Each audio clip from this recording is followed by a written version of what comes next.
24 Central.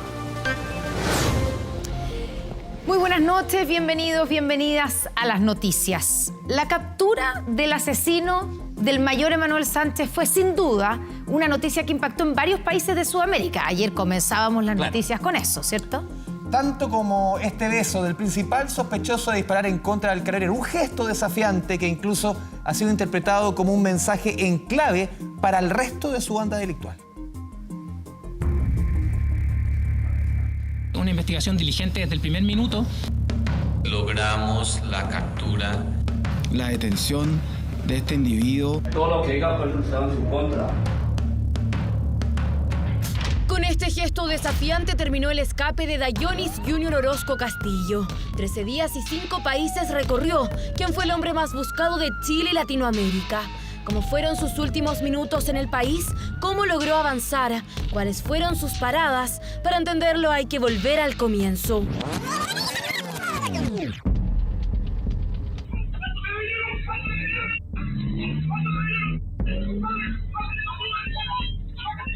...10 de abril y el en ese entonces teniente Manuel Sánchez caía abatido en Quinta Normal.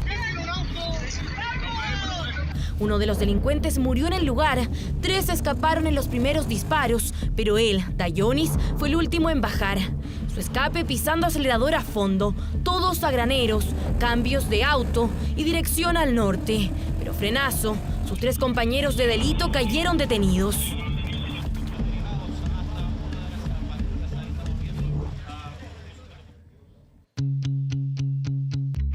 En La Serena se volvió a saber de él. Imprimió este DNI falso, nuevo nombre y nueva apariencia. Listo para seguir avanzando. El objetivo, volver a su natal Venezuela. En Iquique encontró el lugar clave para concretar su salida. Ya hay otro ya que lo que son ya particularmente, ya ellos se lo aumenta a pasar y lo hace pasar por otro lado. ¿Y te pasan, y el mismo vehículo te dejan en el otro lado? No, no pueden pasar. Ya te dejan un paso no habilitado. Un paso no habilitado. Y el pasajero se baja y sigue su camino. Exactamente. De ahí puede cruzar a Bolivia. Sí. Conocido como el barrio boliviano, la pieza número 7 fue donde vivió sus últimos minutos en el territorio nacional, esperando para abordar un transfer. Esta imagen a la que tuvo acceso 24 horas de forma exclusiva muestra el último rastro conocido de Dayonis en Chile, acompañado de una mujer, un niño y otro hombre. ¿Durmió acá? Sí, creo que sí. ¿En qué pieza durmió? En las 7. ¿En las 7? Sí. ¿Y entró? ¿Y cuánto rato durmió acá? Entró como a las 11 de la mañana y se ha debido ir como de 2 a 3 de la tarde. No se quedó a dormir, sino que se quedó como a descansar nomás. Cerca de 10.000 pesos pagó para ser llevado hasta Colchane. Desde ahí las alertas internacionales se activaron. Pisiga y Oruro en Bolivia fueron ciudades por las que pasó casi desapercibido.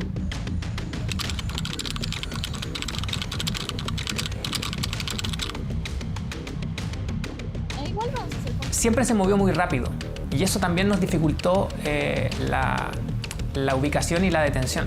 Él prácticamente no descansaba o descansaba muy poco y iba tomando locomoción, vehículos para efectos de movilizarse siempre de la manera más rápida posible, entendiendo que debe haber sabido que lo estábamos buscando, obviamente. Una foto subida a redes sociales por su pareja lo volvió a colocar en el mapa. Esta vez en Ecuador, en la ciudad de Huaquillas. Ahí se pidió su extradición si era capturado. Está muy cerca de la frontera con Perú. Hay un intercambio de comercio permanente. Alrededor de 20.000 personas son las que transitan por este paso, digamos, fronterizo. Sabemos, de hecho, si fue por pasos habilitados o por pasos no habilitados en esos países. Lo más probable es que él haya estado utilizando la identidad falsa que elaboró y que imprimió en la ciudad de La Serena. Sabíamos la posible ruta de escape. El problema era determinar a qué hora o en qué momento iba a pasar por tal lugar. Pero en menos de 12 horas la historia en Colombia cambió. Y si se pudo determinar los horarios y zonas donde pasaría, un control en ruta fue la clave.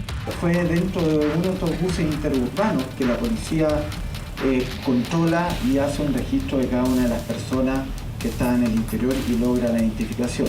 Quiero notificar a los delincuentes, los que atenten contra los policías en cualquier lugar del mundo. Las policías estamos muy unidas para que los que pretendan atentar o cegar vida de policías aquí reaccionamos todos como una sola familia. La ciudad de Popayán fue el escenario de la caída del prófugo más buscado. En este momento usted está capturado, tiene derecho a permanecer callado. Todo lo que diga puede ser usado en su contra. Su imagen tirando besos a la cámara fue rápidamente difundida, lo que recuerda lo ocurrido con su compañero Yolvi González, quien una vez detenido, sin atisbo de arrepentimiento, sonrió a la cámara. ¿Es solo un rasgo de arrogancia o existe algo más escondido? Podría ser que estén comunicando algo hacia miembros de la banda o también comunicando ello a la comunidad. Pero estas actitudes son modos operandi nuevos que están llegando a Chile, que vienen de otros países, específicamente de Venezuela, donde quizá a lo mejor matar a un policía en esos países puede tener un valor significativo. ¿Un mensaje al resto de su banda o un gesto desafiante? Esta imagen causa el repudio, pero dicen no existirá impunidad para ellos, ahora que toda la banda está detenida. Matar a un policía, matar a un carabinero es matar la patria y la democracia de nuestros países. Bueno, como familia estamos bastante contentos. Esto nos deja más tranquilos. Sentimos que este recién es el primer paso, es lo mínimo que nosotros esperábamos, pero todavía queda un proceso que es bastante largo. Dayonis Orozco, el hombre de las múltiples identidades y quien sería el responsable de los 14 disparos que le arrebataron la vida al mayor Emanuel Sánchez, fue trasladado en helicóptero hasta Bogotá. Ahí permanecerá privado de libertad a la espera de la extradición.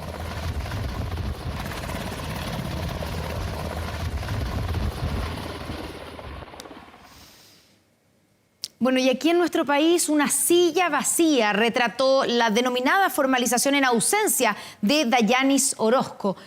Vamos a verla, cómo estaba. Ahí está la silla vacía que debía ocupar, ¿cierto?, Dayonis Orozco. Y en la instancia, ahí está la imagen, en la instancia y para cumplir con los requisitos se pidió que se aplique prisión preventiva para él en Colombia, porque si no, recordemos que puede mantenerlo detenido como un máximo de 5 días. Bueno, la audiencia es uno de los hitos para iniciar el proceso de extradición que termine con Orozco enfrentando aquí a la justicia chilena. ¿Cuánto podría tardar eso? Miremos. De su severidad se trata de una pena de cumplimiento efectivo y de larga duración que supera entonces el año que propone el Código Procesal Penal para permitir la extradición. La Fiscalía trabaja a toda máquina y los pasos formales ya se dieron para lograr lo antes posible el retorno a Chile de Dayonis Orozco. Solicitud de extradición tras la formalización en ausencia para quien fuera uno de los prófugos más buscados del país, responsable de la muerte del mayor Emanuel Sánchez, que tras su captura ha provocado un trabajo conjunto que debiese terminar con Orozco enfrentando a la justicia chilena. Solicito que se declare la extradición del imputado, elevando los antecedentes a la Corte de Apelaciones de Santiago para que se pronuncie sobre dicha solicitud. El juez concedió tanto la solicitud de detención preventiva para Colombia como que se leen los autos a la Corte de Apelaciones para ver el proceso de extradición, de tal forma que entre hoy día y mañana vamos a estar en la Corte de Apelaciones en Santiago haciendo la misma solicitud para que se formalice a Colombia dentro de estos mismos días. Mientras se desarrolla el proceso, Dayonis Orozco permanecerá en prisión preventiva en Colombia. ¿Cuántas escalas judiciales y administrativas lo separan de nuestro país? Luego que la Fiscalía enviara la solicitud, la Corte de Apelaciones de Santiago revisará el requerimiento. Esta semana, de hecho, ya había aprobado una orden de extradición cuando se creía que el imputado estaba en Ecuador. Tras la luz verde de la Corte, la Cancillería enviará la petición a las autoridades colombianas, que hará la justicia de ese país con el documento en su poder. La verificación de que los requisitos del tratado de extradición se cumplan. Requisitos de doble incriminación, de penalidad mínima, de que no se va a aplicar la pena de muerte, entre otros. Lo que el juez de Colombia va a decir es: ingreses en calidad de procesado a, no sé cómo se llamará la cárcel, remítase o entréguese a Chile. Para ese hito, según el abogado, aún faltan semanas. Las proyecciones incluso alcanzan los 2 meses. A la hora que sigue, nosotros tenemos acá un protocolo con la Fiscalía General de la Nación, con asuntos internacionales, y ya la Fiscalía se encarga de su extradición. Extradición disponible según el gobierno colombiano. Le entregaremos a Chile al asesino capturado en Colombia del mayor Emanuel Sánchez del Cuerpo de Carabineros, comunicó en su cuenta de X el presidente Gustavo Petro. Deberían ser mucho más ágiles en su resultado a propósito de que la nacionalidad de la persona detenida no es de nacionalidad colombiana y eso debería obviamente permitirnos un resultado lo más pronto posible, ¿no? Las gestiones políticas están al más alto nivel y las autoridades chilenas atentas a cualquier novedad.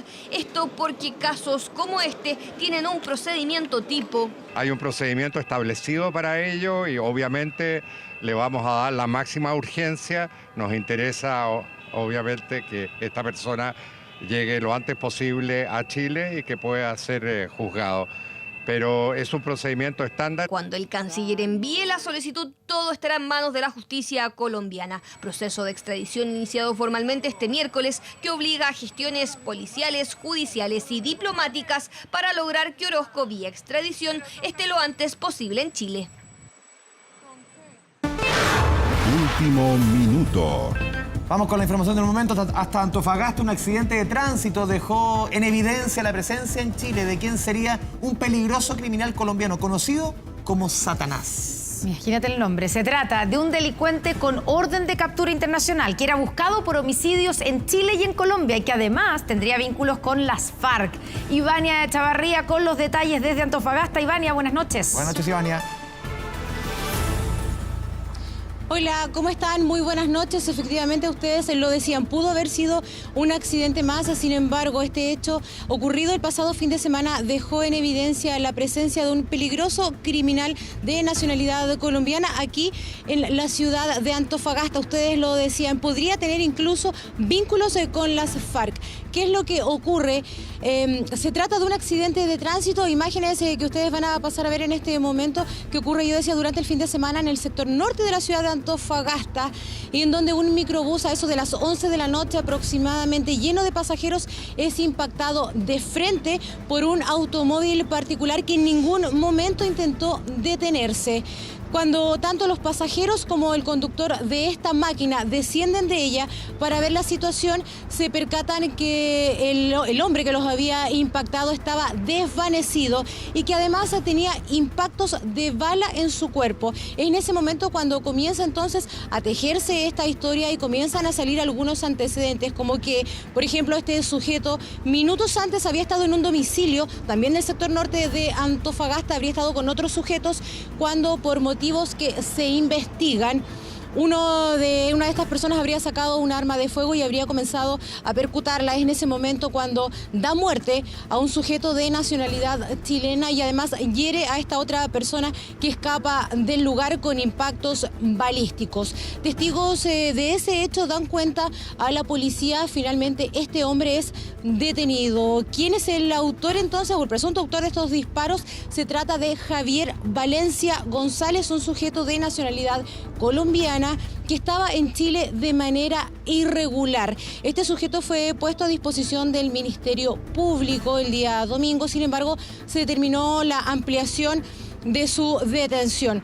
Durante esta jornada, el hombre finalmente fue formalizado, pero bajo estrictas medidas de seguridad. Por ejemplo, no podía haber nadie en tribunal, ni siquiera familiares de otros imputados que iban por otras causas. Además, el hombre fue formalizado desde el cuartel de la Policía de Investigaciones vía remota, medidas de seguridad que nosotros por lo menos no habíamos visto aquí en la ciudad de Antofagasta. Según los antecedentes que nosotros manejamos, este es un peligroso delincuente de nacionalidad colombiana que había escapado de una cárcel, que además tendría vínculos con las FARC, que tenía causas, por ejemplo, por homicidio agravado, por tráfico, porte y fabricación de armas de fuego. El hombre fue formalizado por cuatro delitos de homicidio y en este momento permanece en prisión preventiva por 40 días, el tiempo entonces en que dure esta investigación. Iván Echevarría desde la región de Antofagasta, muy buenas noches. Y con una maleta y bolsos se llevaron, computadores, celulares y además hasta una cafetera desde 3 oficinas ubicadas en un edificio en el centro de Santiago. Lo particular probablemente es que una de estas oficinas era arrendada por la Subsecretaría de Prevención del Delito. Sí, como se ve, no tenían apuro, pasaron inadvertidos, pero sus rostros quedaron registrados en las cámaras de seguridad.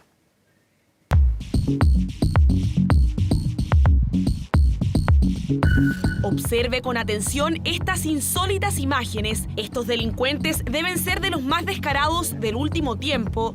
Mostrando la cara y con aparente relajo, pasadas las 10 de la noche, lograron atravesar las dos puertas de entrada de este edificio sin levantar sospecha alguna. Es un edificio privado de 9 pisos ubicado en Teatinos con Agustinas. En no más de una hora, 3 de sus 12 oficinas sufrieron un audaz robo. Entre ellas, una que es arrendada por la Subsecretaría de Prevención del Delito. Existe una oficina donde trabajan psicólogos asociados al programa de terapia multisistémica de la Subsecretaría de Prevención del Delito. Se efectúa la sustracción de una cafetera, un hervidor, 2 celulares y un tablet. Ambos dispositivos no contienen ningún tipo de información sensible. En el piso 7, frente a esta oficina, la productora audiovisual SIC también fue víctima del robo. Estaba todo desordenado, se habían llevado las cámaras, se habían llevado las computadoras, las laptops, que son productos de audiovisuales de alto valor, que bueno, todo suma 20 millones. Un verdadero recorrido, porque eso no fue todo. Los ladrones bajaron al piso 5 y entraron a la oficina de ONDAC, una empresa de software para el área de construcción y gestión, para llevarse 8 computadores. El robo fue ordenado, no botaron nada, los televisores que tenemos en cada sala tampoco se lo llevaron, pero sí se llevaron los computadores. 10 años están en ese computador. Es importante. Por reglamento, el edificio cierra sus puertas entre las 7 de la tarde y las 6 de la mañana. No hay sistema de alarma, tampoco conserje durante la noche, pero sí cámaras de seguridad. De no debería haber habido más gente alrededor de la hora que se fueron, 19:30, 20 horas, pero no obstante, al parecer que hubo personas trabajando, entre 3 y 4 personas. Según la PDI, no hubo forcejeo en las puertas. Se dejó cerrado con llave, pero como quedaron personas trabajando, ahí puede haber quedado algún error humano. Los afectados califican el robo como insólito por la facilidad con la que entraron y salieron. Yo no me lo llevo pensando en que está más seguro acá que en el auto o en mi mochila. Yo llevo 10 años acá. Esta es la primera vez que se meten a robar. Y justamente elegimos este lugar que está al frente del Palacio de la Moneda y el edificio que nos aseguraron que tenía todas las seguridades pertinentes. Cuando el reloj marcaba las 11:15 de la noche, estos hombres abandonaron el edificio como si nada, con una mochila, un bolso de mano y una bolsa. Pero estas imágenes dan cuenta de que 40 minutos después salieron nuevamente, esta vez con una maleta. Está todo organizado porque parece que ha sido una entrada muy rápida, muy al tiempo, se sabían todos los movimientos, sabían lo que había. El robo llamó más la atención porque afectó a la Subsecretaría de Prevención del Delito y ellos fueron los primeros en comunicar que dejarán las dependencias en las próximas semanas, aunque aseguran que la decisión estaba tomada de antes. A ver, Andrés, ¿alguna vez has sufrido, has sido víctima de un fraude bancario? Para mi suerte no, pero muchas veces lo han intentado. ¿A ti? Bueno, yo he recibido esos mails que uno dice, ¿esto será verdad? Mail del banco o supuestamente del banco, porque ese es el problema. Puede ser un mail con el logo de su banco pidiéndole entrar a la página o algún mensaje de texto. Mira, la inteligencia artificial ha servido como herramienta para engañar y cada vez son más las plataformas por las que se intenta defraudar. Por lo mismo, los expertos hacen el llamado y entregan una serie de recomendaciones para no caer en las estafas. Aquí están. Tan solo en el año 2023 los fraudes bancarios se dispararon un 117% y los métodos son varios. Han llegado mensajes de texto como para cambiar la clave. Llegan a los correos electrónicos. Me llegan todos los días llamadas. Aló. Aló. Es tanta la insistencia que algunos ya están cansados. Es recurrente y es innecesario, es molesto, la verdad. Sí. Por ejemplo, una letra de eso termina cambiando y no toda la gente al final sabe. Es fácil caer, dices tú. Es fácil caer. Los teléfonos que uno no conoce y ahora ya uno no sabe qué contestar. Molestia por la insistencia y por la evolución que los delincuentes virtuales han ido teniendo. Y es que la tecnología les ha dado una mano. De hecho, emitieron una alerta por esta plataforma que emulaba ser de Banco Estado.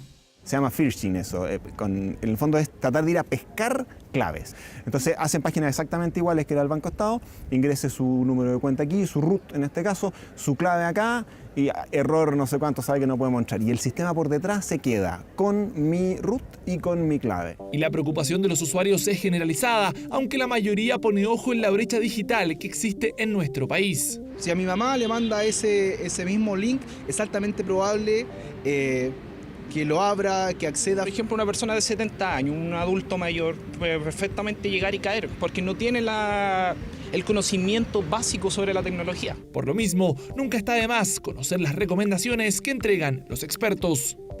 No caer en email que te pidan datos bancarios, los bancos nunca van a hacer eso, tampoco en estas correcciones de pagos de alguna cuenta. Cualquier cosa que sea métase a este link, que sea rápido, que tiene que depositar ahora, hay que tener ojo, tomar distancia y decir esto puede ser una estafa de todas maneras. Pero atentos, porque así como aumentaron los engaños bancarios, también lo hicieron los autofraudes, es decir, personas que hicieron pasar gastos por estafas. Es por esto que la nueva ley de fraudes modificó los plazos para la devolución de montos no reconocidos. Por ejemplo, en el caso de un monto de 35 UF, algo así como 1.300.000 pesos, ahora tienen hasta 15 días hábiles o también la posibilidad de impugnarlos. La ley consagra ahora la posibilidad de que la institución bancaria pueda demandar ante tribunales probando que existió culpa grave de parte del usuario en la pérdida de esos dineros. Si lo prueba en tribunales, no tiene que devolver los montos. Cambios en medio de la renovación constante de los estafadores, que ahora utilizan hasta la inteligencia artificial para engañar y sacar provecho. Ante esto, el llamado es siempre estar a la defensiva y seguir las recomendaciones. Vamos a hablar un poquito de economía, vamos a hablar de buenos números que entregó hoy día la Cámara Nacional de Comercio. Pasemos a revisar la primera gráfica. Estos números no se veían hace casi un año y medio. Miren, 9,4% crecieron las ventas del comercio entre enero y marzo, el primer trimestre de este año, si lo comparamos con el mismo periodo del año pasado. Vamos con la siguiente estación. Veníamos de 6 trimestres, 18 meses con números negativos.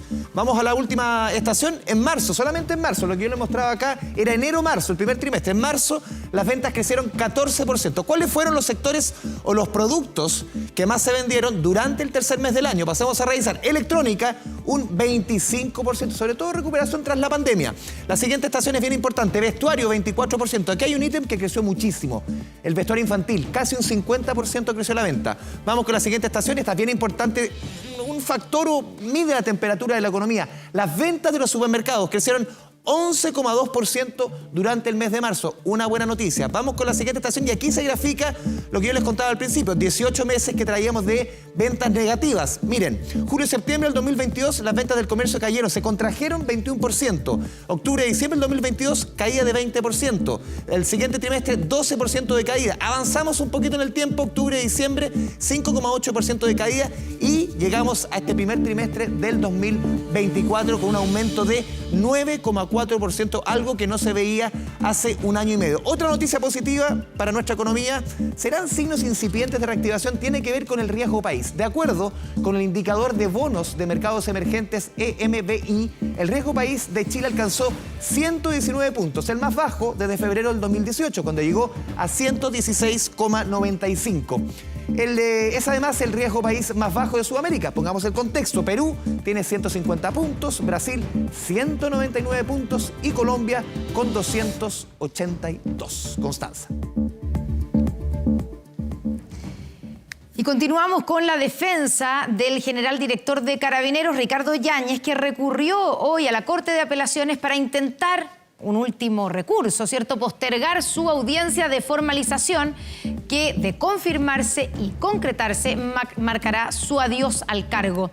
Es una de las últimas cartas judiciales para aplazar la instancia del 7 de mayo, donde se le imputarán cargos por la supuesta responsabilidad de mando en apremios ilegítimos en manifestaciones tras el 18 de octubre de 2019. La acción no es la primera que aplica la defensa de Yáñez para postergar la audiencia. Su abogado solicitó conocer los más de 1.300 casos por los que será formalizado una solicitud que ya fue rechazada en una primera instancia. La autoridad policial acusa actos administrativos inconstitucionales e ilegales cometidos por el Ministerio Público. Según el denominado criterio TOA, Ricardo Yáñez no podrá seguir ejerciendo el mando de Carabineros si se concreta la formalización. De hecho, en el gobierno ya proyectan su renuncia debido a que su defensa no ha logrado postergar la audiencia. Revisamos información política. La mayoría descartó por ahora el desafío y el número de elegidos provocó críticas de la casi segura candidata de la oposición. Si este martes el presidente Boric nombró a 9 figuras de su sector como posibles candidatas a la moneda, este miércoles algunos de ellos se refirieron a la mención. No hay nadie que esté descollando, aseguró Evelyn Matei. Aquí presente. Yo he dicho más que me quedo con él hasta el final. El alcalde Tomás Budanovic. Absolutamente descartado. Descarte por ahora de 2 figuras políticas aludidas por el presidente Boric este martes, cuando fue consultado por la carrera a la moneda. Posibles cartas de continuidad que hoy en sus actividades enfrentaron la lógica pregunta tras la mención presidencial. Daniela Chiccardini. Me honra la mención que hace el presidente Gonzalo Winter. No estoy siendo parte de ninguna conversación. Janet Jara. Ella señaló que se había puesto roja. Nada que comentar, dijo la titular del Trabajo, mencionada junto a otros 3 miembros del comité político, entre ellos Álvaro Elizalde y Carolina Toa. ¿Esto podría significar una apertura a una campaña presidencial? Ministra. Nombres incluidos en una lista que tuvo ausencias que algunos extrañaron. ¿No lo nombró usted? ¿Algunos lo echaron de menos? Me alivia mucho. Nómina presidencial que contempló 3 parlamentarios, entre ellos la presidenta de la Cámara y 2 alcaldes. 9 nombres, 9 posibles opciones y 9 eventuales adversarios de la casi segura candidata Evelyn Matei. Cuando se mencionan, no sé si eran 9 o 15 o 12, no me acuerdo, es porque no hay nadie que está descollando, ¿no? Y obviamente que ellos tienen el derecho de ver posibles candidatos, candidatas, y es algo que a mí en realidad no me incumbe. Para miembros del oficialismo, la búsqueda merita prisa porque los estudios son liderados por Matei y José Antonio Kast. Números que según el propio mandatario no son garantía de triunfo. Aún así, no son pocos quienes extrañan a la figura mejor posicionada de la centroizquierda, quien ha reiterado incluso en momentos como este lo lejano que ve terciarse por tercera vez la banda presidencial. El nervio de ponerme una banda de nuevo, eso debe haber sido probablemente. Condecoración otorgada este sábado por el Parlamento andino a la expresidenta, nombre recurrente en quienes la ven como la única opción de triunfo en las próximas elecciones presidenciales. El nombre más importante que le faltó fue el de Michelle Bachelet. siempre va a ser una carta potente para cualquier desafío que requiera nuestro país. Ella ha manifestado que no quiere ser candidata presidencial, pero todos sabemos que en 1 año y medio previo a la elección muchas cosas pueden cambiar. Mapa político que comienza a proyectar el progresismo, postulaciones que surgen a 2 años de la elección. Nosotros tenemos una tarea muy clara hoy día en el presente de que es trabajar en función del mandato que el presidente nos ha dado, que es nuestra tarea como ministros y ministras de Estado. Ministros, parlamentarios y alcaldes que integraron el listado presidencial para hacer frente a 2 candidaturas que se dan por seguras. El desafío inmediato, eso sí, es la elección municipal, el primer gran desafío que marcará la carrera presidencial. Imágenes son más de 100 motociclistas que usaron las 3 pistas de la carretera manejando a baja velocidad e hicieron maniobras que preocuparon a quienes iban en la autopista. Esta es una práctica que se ha hecho cada vez más habitual en vías del país.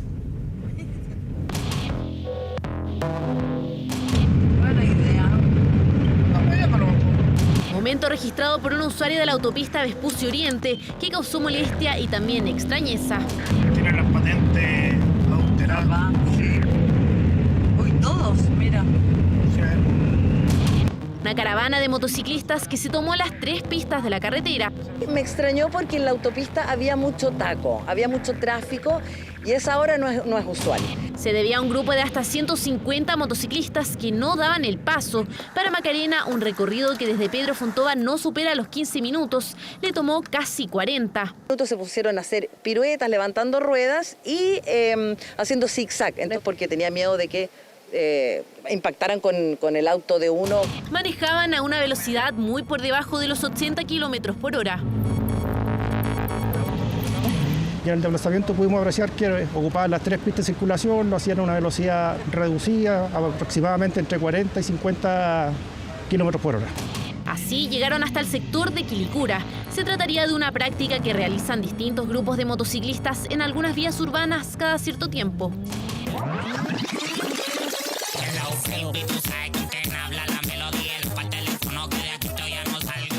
No son manifestaciones, principalmente lo hacen porque hay una falta de espacio también. El stunt, que es lo que se llama esto, es un deporte muy profesional que tiene riesgo. Acciones que interrumpieron, en este caso, el recorrido normal y que son consideradas como un riesgo para la seguridad vial. Es imprudente. Aunque los motociclistas se limitaran a conducir, están impidiendo que las calles en autopista, en este caso, estén funcionando correctamente. Y esto es más peligroso en el caso de una autopista urbana. Conducir a baja velocidad, maniobras en la calle y las patentes tapadas. Todas acciones que pueden incurrir en una sanción. Y ahí podríamos incurrir en una infracción al tránsito o también podríamos incurrir en el tema de la ley de carreras clandestinas. Si es que bloquearan todas las calzadas, si hicieran algún tipo de pirueta o alguna maniobra. Es posible que, por ejemplo, los motociclistas bajen su velocidad, entonces es necesario tener cortos tiempos de reacción y para esto hay que mantener calma y atención a lo que está ocurriendo en el camino. Recomendaciones para evitar un accidente mayor. Desde la autopista Vespucio Oriente no se refirieron al caso, mientras Carabineros se encuentra revisando estas y otras imágenes para determinar las infracciones. Tienen las patentes adulteradas. Sí. Uy, todos, mira. Francisco Melo, la gran Pali García y Benjamín Vicuña son parte del elenco de Que se acabe todo, una película basada en el caso La Polar, ¿se acuerdan? 2011. Bueno, la producción lanzó una campaña de financiamiento colaborativo para recaudar 150 millones de pesos. Al fin y al cabo, mi rol, o el rol de la película, va a ser un éxito, porque va a funcionar. Es perverso. Dice el protagonista de lo que será la historia ficcionada de uno de los escándalos financieros y, por qué no decir, los sociales más grandes de este siglo en Chile. Tengo 2 repactaciones las cuales yo no he firmado. Una historia basada en lo que conocimos como el caso La Polar, aquel que partió con 123 reclamos contra la multitienda presentados al CERNAC en el año 2010. Que si se estaban enriqueciendo con la gente humilde, con las que creían en ello. Como decía el reclame, llegar y llevar. Y que continuó con una demanda colectiva presentada en mayo de 2011 que obligó a los entonces directivos de La Polar a admitir que realizaron repactaciones indebidas en las compras a crédito de más de 1.200.000 clientes. Yo me acuerdo claramente cuando la noticia explotó. Por primera vez en televisión le dimos las caras a los ex ejecutivos de La Polar. Don Julián, buenos días. El nivel de sinvergüenzura, de abuso de una empresa que aumentaba los intereses de sus clientes, de las clases más vulnerables, de manera escandalosa. Condimentos crudos, pero perfectos para levantar una historia. Se fue construyendo personajes y para generar esta trifecta perversa de gente en el poder que tiene que ver con el área ejecutiva, en donde, claro, uno va a encontrarse como con la ambición humana, hasta dónde puede llegar. La empresa comenzó a ejecutar lo que se conoció como normalización de cuentas morosas. Bueno, yo lo único que sé es que no entendí ni jota. Repactando unilateralmente las deudas sin ninguna autorización de los clientes. Yo no cumplo con lo que requiere la empresa para poder darme una solución. ¿Qué le parece el chiste? Acción llevada a cabo por ejecutivos de cobranza a través de un call center. Soy Paulina García. Hola, soy Francisco Melo, yo soy actor. Hola, soy Benjamín Vicuña, actor. Saludan los principales actores de una historia que gira en torno a los ejecutivos de la multitienda El Solar, inspirada en el complejo caso del que nace esta cinta. Sí, hay que recordar que hay gente rica que está disponible para robarle a la gente pobre. Lo interesante es que hoy, y con la idea de comenzar a grabar la película a fines de este año, la productora a cargo del proyecto, Juntos Films, necesita dinero y sale a pedirlo a la gente. En este caso es una campaña con la información súper transparente en relación a lo que las personas obtienen a cambio de lo que entregan. Se trata de financiamiento colaborativo a través del portal catapultame.cl o catapulta.me. La idea es recaudar allí 150 millones de pesos que faltan para completar el costo de producción. Queremos invitarlos a ser parte de nuestro equipo. La campaña se extenderá desde el 20 de abril hasta el día 8 de junio y los interesados pueden colaborar con aportes de entre 25.000 a 300.000 pesos, accediendo a beneficios como parte del equipo de producción. Participar de la avant premiere de la película o recibir guiones autografiados. Hay categorías que permiten que tu nombre esté en los créditos de la película.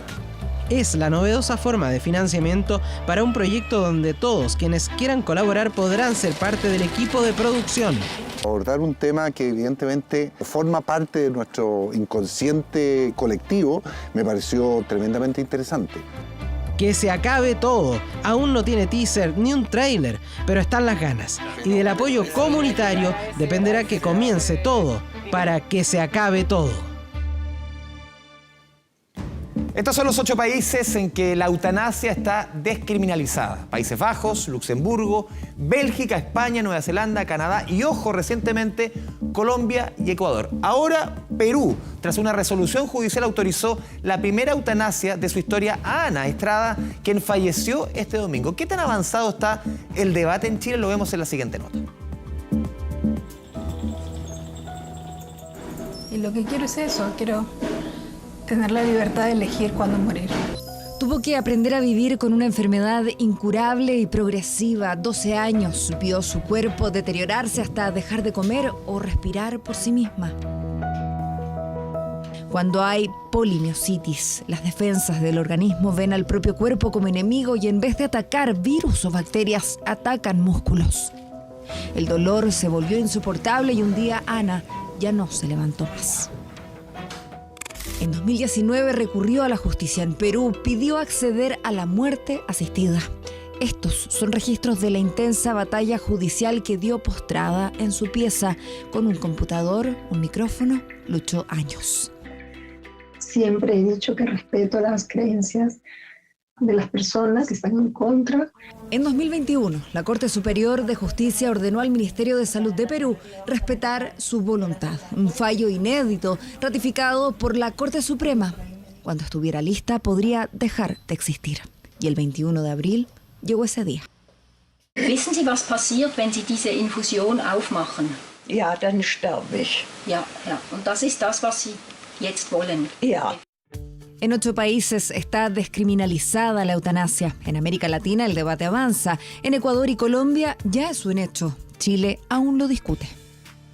En la sala pueden haber cambios, matices, opiniones distintas, pues son temas de mucha convicción, pero aún así yo creo que el gobierno debe mantener una convicción de ir al fondo del problema y no dejarlo trasladado a otro gobierno. Estoy cansada de vivir con esta enfermedad. En Chile no está permitida la eutanasia ni el suicidio asistido, pese a casos que dieron la vuelta al mundo, como el de Valentina, paciente con fibrosis quística que le pidió a Michelle Bachelet dormir para siempre a los 14 años. O Cecilia Haider, que también pidió la eutanasia, tenía cáncer y varias patologías asociadas, tampoco se autorizó y murió en mayo del año pasado. Hacemos un llamado a que esto avance porque hay pacientes que están sufriendo y que contra su propia voluntad el Estado chileno no les permite, la sociedad no les permite partir en paz. En 2014 ingresó un proyecto de ley para permitir la eutanasia en Chile. En 2022 el gobierno le puso urgencia, pasó al Senado. Una década de discusión parlamentaria sin resultados. Optar por aquellas leyes que lo que hagan es centrarse en la posibilidad de cortar la vida, a mí me parecen peligrosas. Y básicamente porque siempre la opción de elegir la muerte entre la vida es más fácil. La eutanasia no está regulada en la legislación vigente en Perú, pero el caso de Ana sienta un precedente. En un caso específico, el tribunal resuelve desde el punto de vista jurídico que puede perfectamente repetir la misma sentencia en nuestro caso. ¿Esto podría intensificar la discusión en Perú de cara a legalizar finalmente la eutanasia? Yo creo que sí. Ana tenía una lista de pendientes, pero según su familia casi todos los cumplió. Planificó su muerte, que ocurrió junto a sus más cercanos. Murió, según su abogada, alineada con su propia idea de dignidad.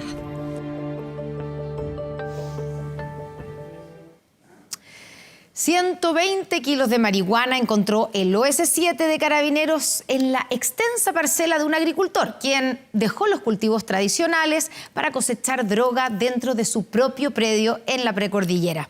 Escuchas telefónicas y el inédito campamento que levantó para cuidar las plantaciones terminaron por delatarlo.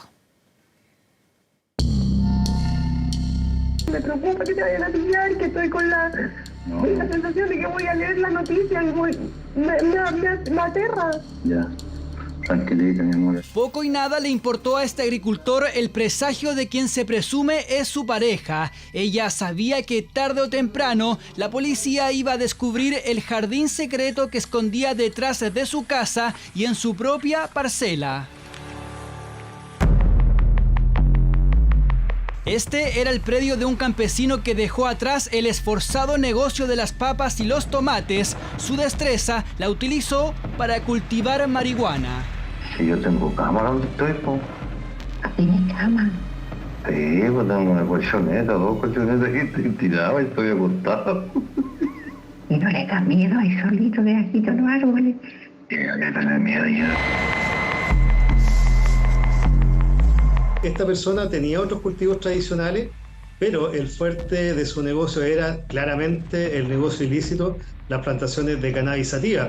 José Eduardo Sasso Yarzún, conocido como El Piro, convirtió su productiva parcela en un centro de operaciones según el Ministerio Público. A 53 kilómetros de Talca, a 1 hora precisamente hacia la precordillera, al interior de la comuna de San Clemente, una zona rural, boscosa y de difícil acceso. El narcoparcelero sabía lo fértil de su tierra, tenía acceso al agua y además contaba con la logística. Pero la naturaleza es impredecible, sus plantaciones tuvieron algunos imprevistos. El hongo está pilado, viene del hongo. Está mala la cosa, pues. Hay que con la niebla van a recoger una de ganado. Son más de 120 kilos en distintos procesos de secado. Eso da cuenta, ¿no es cierto?, de cómo se organizan para posteriormente venderlas. Sí sorprende un poco que dentro de las características de los imputados, ¿no es cierto?, que residían en este sector rural, no hacían ostentación del dinero. Carabineros interceptó conversaciones del Piro, con quien sería su pareja, y además con una vecina encargada del cuidado de las plantaciones, a quien detuvieron. Le dije, ¿para qué voy a trabajar para allá? Le dije, ¿te plata aquí? Le dije, van a trabajar conmigo allá, que ganar más plata que estar estudiando allá. Vaya a estar a la sombra allá en la casa, le dije yo ahí. Es un caso particular de gente más bien campesina que se está dedicando de alguna manera y ve en este tipo de cultivo una forma fácil de ganarse el dinero. La verdad que, como se ha dicho también, nuestra región tiene esa facilidad en muchos sectores precordilleranos, alejados, que es muy difícil llegar para las autoridades, para las policías, vigilancia, y por eso es importante el trabajo realizado por Carabineros en el lugar. Estoy acá sacando charqui. El hábil campesino se dedicaba junto a su hijo, según el Ministerio Público, al cuidado de las plantas, el cultivo y a la cosecha. Había todo un despliegue de jardinería. Habían partes planas donde habían cultivos tradicionales, legales, pero la extensión era sumamente extensa, de cientos de hectáreas donde camuflaban obviamente estas plantaciones de cannabis sativa. La sensación de que voy a leer la noticia y me aterra. El vaticinio se cumplió. José Sasso es el protagonista de esta noticia luego de su captura en la misma parcela. Ahora deberá cultivar mucha paciencia, está en prisión preventiva y arriesga hasta 25 años de cárcel.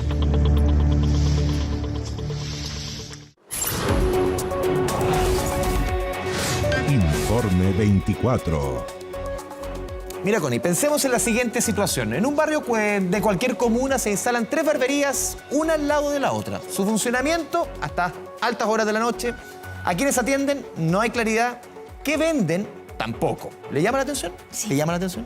Por supuesto, ahora nos llama la atención a todos, porque más de 400 barberías fueron registradas en 2023. Un boom que genera sospechas. ¿Serán negocios que esconderían las ganancias del crimen organizado? ¿Narcofachadas? Lo vemos en Informe 24.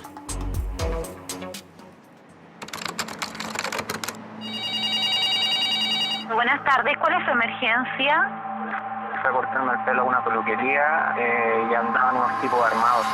Uno de los principales crímenes vinculados a barberías en nuestro país ocurrió acá, en la comuna de Pedro Aguirre Cerda.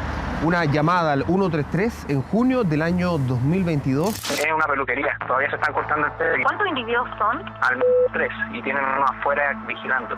Terminó con el asesinato del mártir 1227 de Carabineros, el cabo segundo David Andrés Florido. Bueno, esa noche nosotros estábamos en nuestra casa. Y yo recibí un llamado telefónico en el cual a mí se me preguntó si yo tenía un familiar, un carabinero, en Santiago. Y ahí reventó la bomba en mi casa. Ahí mi señora ya se descompensó, mi hija igual. Y de repente escuchó como fuegos artificiales, o sea, algo así como que ta, ta, ta. Y mi esposo sale, yo le digo, no salgas. Y en lo que él sale, él me dice, tírate al piso, tírate al piso. No solo se transformó en una herida irreparable para su familia, el crimen del suboficial mayor David Florido significó la revisión de los procedimientos de Carabineros, pero principalmente puso el fenómeno de las barberías en el ojo de las autoridades, específicamente los círculos que componen un negocio que en algunos casos ha ido más allá de la belleza. Me llama bastante la atención que este tipo de negocio tenga mucho más beneficio que otros negocios. Funciona hasta las 3 de la mañana con delivery y la verdad que uno ve entrar muy poca gente a las barberías para lo que ellos ganan. ¿Cómo puede suceder que tengamos 5 barberías por cuadra en nuestro país? Y esas barberías están atendiendo hasta las 3 de la mañana y con delivery, y nadie se corta el pelo a través del delivery. Por eso la interrogante que instaló hace algunos días la Contralora permitió que el rumor del que todos hablan tome forma ante nuestros ojos. Horas después de sus sospechas sobre las presuntas actividades de algunas barberías, varios alcaldes iniciaron sendos operativos para fiscalizar locales de sus comunas. ¿Qué le parece que ahora esté la Que esté bien, me parece bien. Me parece muy bien. Que haya control en todos sentidos. Estuvimos en distintas fiscalizaciones a decenas de barberías, al menos en 3 comunas. Algunas estaban en regla, otras tenían papeles faltantes y fueron clausuradas, y varias de ellas cerraron antes de que fueran investigadas. Entonces todos los chilenos sabemos qué es lo que pasa con esas barberías. Y si tenía un capital propio gigantesco, gente que no se sabe de dónde sacó ese capital, no será lavado de activos, no tendría que reportarlo. Según registros oficiales, los negocios con giro de peluquería aumentaron de 10.000 a 15.000 locales en 5 años y solo en 2023 más de 400 empresas se constituyeron bajo el nombre Barber o Barbería en todo Chile. Un boom sin precedentes que, según autoridades, podría esconder un problema más grave: la proliferación de locales que serían fachada para el crimen organizado y el lavado de activos. Y aquí cualquier rubro sirve para disfrazar la ilegalidad de estas narcofachadas. Se han encontrado en su momento empresas importadoras, exportadoras, se han encontrado botillerías, carnicerías, se han encontrado pub. Eso va a depender del tipo de organización. Hoy en día probablemente se esté explotando el negocio de las barberías, pero yo le aseguro que ya las organizaciones criminales ya están pensando hoy en día y están diversificando su negocio en buscando qué otro giro yo puedo explotar. La puerta de entrada, al menos para bandas extranjeras, ha sido el norte de Chile. El análisis del fiscal de Arica, Mario Carrera, apunta que en esa zona la instalación de grupos organizados comenzó con delitos como secuestro y extorsión, y de ahí ha mutado hacia narcofachadas para lavar el dinero. Ya cuando se van asentando, se van sofisticando, necesitan actividades comerciales para lavar el dinero. Y ahí, evidentemente, las barberías pueden ser un lugar. También hemos visto carnicerías, también hemos visto otro tipo de locales que efectivamente se prestan como para que ellos aparenten ejercer una actividad comercial y por esa vía laven el dinero que van ganando con actividades ilícitas. Nombro la carnicería porque es un caso concreto, digamos, que a algún vecino le llama la atención un local que se estableció y que no entra nadie en todo el día y que efectivamente tiene mucho movimiento a horas irregulares, por así decirlo. Uno de los puntos que cuestionó la Contralora fue el horario de atención de las barberías. Son casi las 10 de la noche y junto al equipo recorreremos algunas calles de la capital para comprobar si efectivamente estos locales atienden a altas horas de la noche. Estamos doblando en este momento por una calle denominada Toro Mazote. Logramos ver 3 barberías abiertas. Esto es Alameda y alcanzamos a visualizar, yo al menos cuento una que está abierta con un cliente, una segunda que está con un cliente también y esta tercera que también tiene un cliente.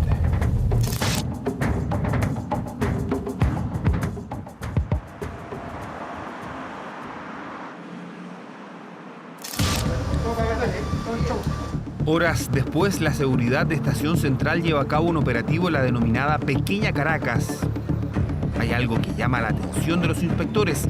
Los dueños de estas empresas pueden abrir hasta 3 barberías con una sola patente. Nosotros vamos a solicitar la clausura del local con clausura definitiva para que no pueda seguir, porque tiene 3 barberías al nombre de la misma persona. ¿Qué necesidad tiene de tener 3 para el mismo giro de negocio? No, lo que pasa es que la tengo como... Sí, lo que pasa es que ya no la teníamos como empresa, entonces la metimos a la empresa, entonces estamos haciendo los trámites en este momento, porque es como una empresa. ¿Y por qué tiene 3 barberías alineadas, 3 juntas? No están juntas, está una sola y la de allá sí es una aparte. ¿Pero las 3 son de usted? Sí.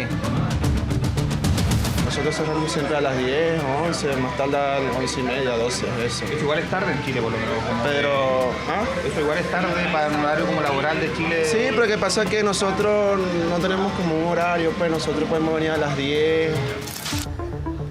El único poder que tienen los municipios es fiscalizar patente comercial y de construcción. En un minuto, una barbería es clausurada por no contar con permiso, otra es cerrada porque venden bebidas, aunque solo tienen patente de peluquería. A metros de la Pequeña Caracas, en plena Alameda, al menos 10 locales son inspeccionados. Pero aquí varias barberías cierran antes del operativo y algunas se niegan a abrir, pese a la presencia de guardias municipales y carabineros. Sí, está bien el tema de la fiscalización, incluso yo trabajo en peluquería y está muy bien. La mayoría de los casos son personas que se dedican a este negocio, que lo hacen de manera responsable, de manera honesta, pero también es evidente que puede pasar algo que se está escondiendo detrás de este tipo de rubro y que eso es lo que nos interesa poder controlar. Si tú te haces una pregunta, ¿cuántos delincuentes reales han controlado con esta fiscalización? ¿Cuántos delincuentes reales? Tú dices que, por ejemplo, estas fiscalizaciones medias televisivas no funcionan. Son show. Este tema de tantas barberías que hay que no usan patentes. Por lo menos nosotros tenemos toda la documentación en regla y al ver más barberías documentadas nos disminuye un poco más el trabajo de nosotros. Son días ajetreados para los barbers. Las mediáticas fiscalizaciones exponen a los que tienen papeles al día mientras otros se ocultan. Solo en 2023 se abrieron 200 barberías en la región metropolitana y 13 en Puente Alto. En una de las que fueron inspeccionadas recientemente habría trabajado, antes de ser capturado por Interpol y en absoluta tranquilidad, uno de los líderes de Los Lobos, la banda más peligrosa de Ecuador. ¿Cómo un prófugo buscado por homicidio en su país termina en una peluquería barrial?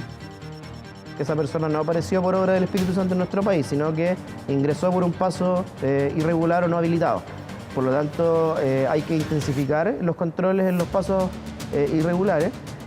Y por otro lado también fiscalizar estos locales con mayor frecuencia. Que al fin y al cabo se tapan muchas cosas que no son legales, porque el chiquillo al fin y al cabo no es solamente que se abastece de la barbería, todos lo saben, la verdad es que todos lo saben. Muchos grupos, aseguran las autoridades, se incrustan en pequeños locales de barrio, microempresas familiares, que tendrían menos fiscalización y costos operacionales.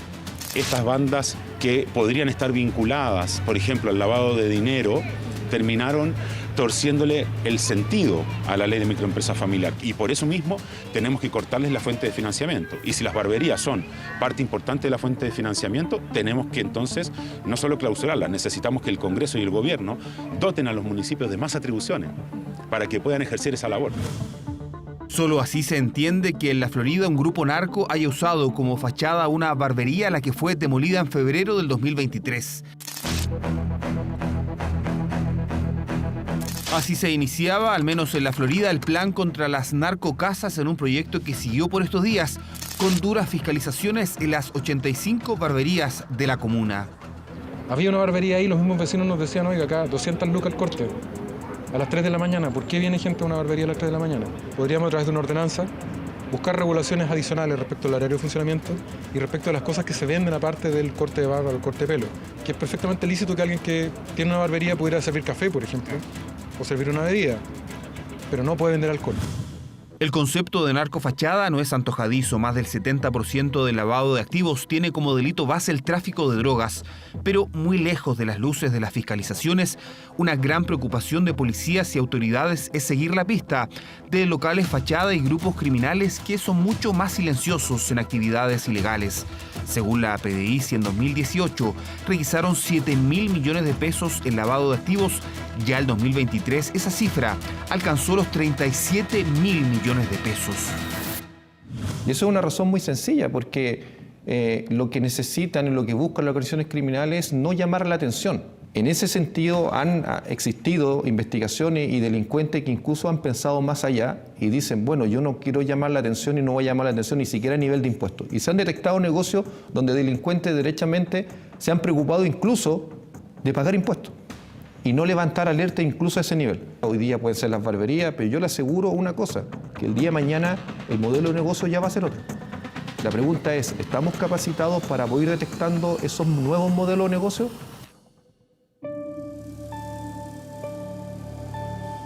Fue como que ocurrió ayer. O sea, nosotros nos quedamos detenidos ese día, cuando mi hijo falleció. Y esto no cambia por el mismo tema angustiante de no saber qué pasa con la persona que mató a mi hijo, si va a ser condenada, no va a ser condenada, cuándo va a ser condenada. Entonces, ha transcurrido mucho tiempo y esto a la familia lo mantiene totalmente muy consternado.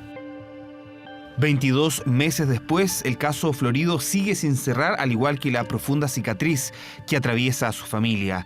Su asesinato, pero también distintas huellas vinculadas a las narcofachadas, son la señal más clara de que el crimen opera de maneras más evidentes, también silenciosas, para extender sus oscuros tentáculos en nuestro país. Les recordamos que a partir de las 22 horas, Televisión Nacional de Chile está autorizada a transmitir programas para mayores de 18 años. Tras largos meses de debate, la sala de la Cámara de Diputados despachó la ley corta de ISAPRES. Lo aprobado no dejó conforme al gobierno, desde donde acusaron que quedó un texto poco coherente. El futuro del sistema privado de salud se definirá contrarreloj en una comisión mixta.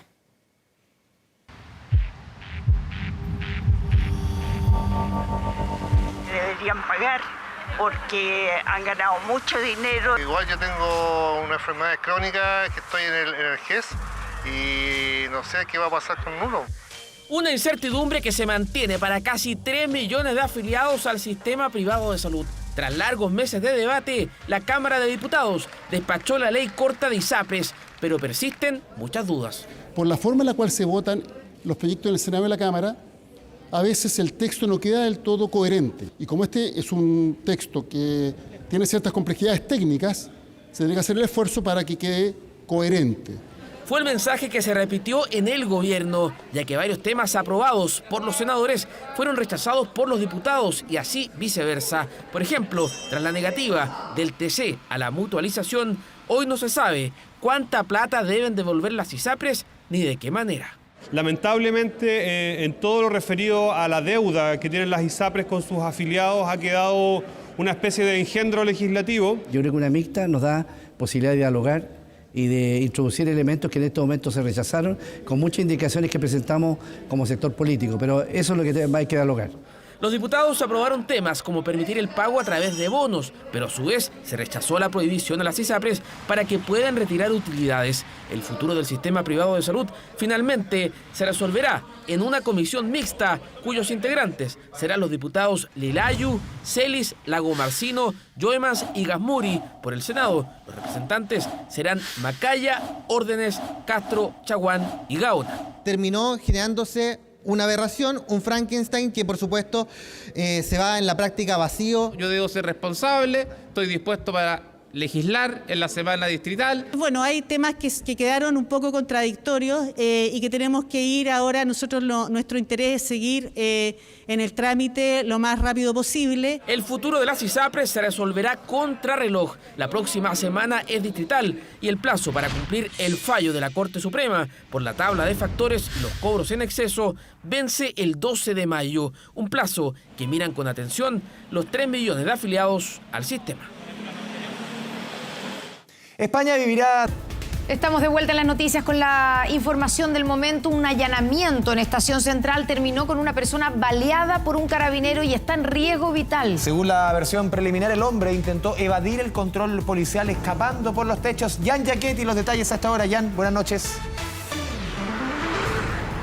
Hola Constanza, Andrés, buenas noches. Es un polémico caso policial que podría decantar en la investigación de un eventual uso de medida de la fuerza por parte de este carabinero que para neutralizar a un sospechoso le disparó. Esto ocurrió en la calle Alameda con Toro Mazote en la comuna de Estación Central. Todo quedó en evidencia luego de que vecinos y testigos subieran videos a redes sociales y allí se ve el actuar tanto del uniformado como de este sospechoso. Sin embargo, esta persona herida a bala, este hombre estaba arrancando de un allanamiento que ocurrió muy cerca de viviendas que había identificado la CIP de Carabineros, la sección de investigaciones policiales, como sitios de interés en medio de una investigación por microtráfico de droga. De todas maneras, esta persona escapó por los techos del lugar, perdió el equilibrio, cayó a la vía pública y es en ese instante que, según la información preliminar de Carabineros, habría intentado extraer un elemento de entre sus ropas, situación que decantó entonces en el disparo que recibió por parte del uniformado. Escuchemos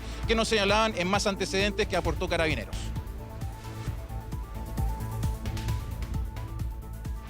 Extrae desde su vestimenta un elemento y al sentirse amenazado, Carabineros procede a efectuar el uso de su arma de servicio, por lo cual efectuó un disparo y quedó lesionado este sujeto y que se mantiene en este momento en centro asistencial, donde se está siendo atendido. Lo que mencionábamos al comienzo y que tiene relación con este eventual caso de uso de medida de la fuerza es porque al momento de registrar las pertenencias de este sospechoso no se encontró armamento, es decir, no mantenía un arma de fuego ni tampoco un arma cortopunzante. Todos estos antecedentes van a tener que ser analizados para posteriormente ya tener resultados respecto a lo que ocurrió en esta escapada de este hombre y también el actuar del uniformado. Jan Jaquetti con la información del momento. Muchas gracias, Jan. Buenas noches. Ponga atención a la siguiente imagen. Un avión se enfrentó a una situación... 24horas.cl. Ponga mucha atención a lo siguiente porque el equipo de respuesta ante incidentes de seguridad informática reportó un sitio que simula ser Banco Estado para robar su dinero. Ingresando a 24horas.cl encontrará toda la información sobre esta página fraudulenta para no ser víctima de esta estafa. Bueno, y con ese consejo terminamos las noticias, nos despedimos, pero quédese en TVN porque ya llegan nuestras teleseries. Yo decido amar y todo por mi familia. Muy buenas noches. Buenas noches, que descansen. Hasta mañana.